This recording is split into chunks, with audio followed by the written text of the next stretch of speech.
ব্রহ্মস ক্ষেপণাস্ত্র, নতুন পিনাকা, প্রজাতন্ত্র দিবসের কুচকাওয়াজে এবার আর কি কি অস্ত্র সেনার।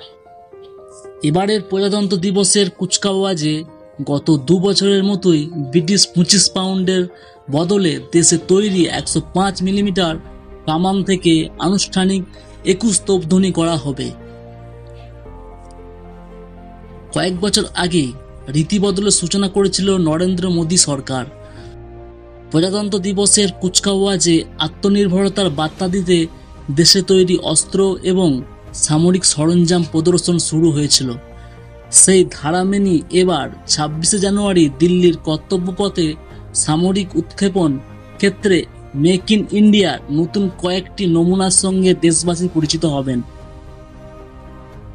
প্রতিরক্ষা মন্ত্রক সূত্রের খবর, এবারের প্রজাতন্ত্র দিবসের কুচকাওয়াজে রাশিয়ার সঙ্গে যৌথ উদ্যোগে দেশে তৈরি সুপারসনিক, যা শব্দের চেয়ে বেশি গতিবেগ সম্পন্ন কুজ ক্ষেপণাস্ত্র ব্রহ্মস প্রদর্শিত হবে।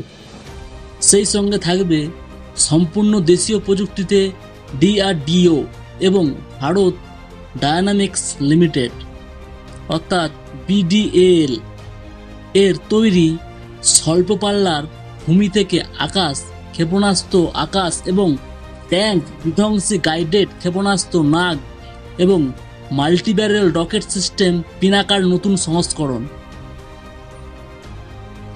গতবারের মতোই এবারও DRDO এর তৈরি ভারী ট্যাঙ্ক অর্জুন এবং সাঁজোয়া গাড়িবাহিত 155 মিলিমিটার হাউৎজার K9 বর্জ্য থাকবে প্রজাতন্ত্র দিবসের কুচকাওয়াজে।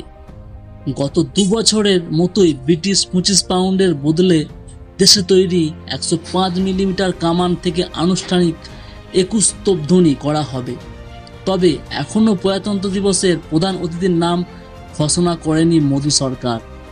সম্ভবত ইন্দোনেশীয় প্রেসিডেন্ট পাবেও সুবিয়ান্তোকে সেই আসনে দেখা যাবে। এই ধরনের লেটেস্ট নিউজ আপডেট পেতে RS নিউজ বাংলা চ্যানেলকে সাবস্ক্রাইব করে পাশে থাকুন। ভিডিওটি দেখার জন্য আপনাকে অসংখ্য ধন্যবাদ।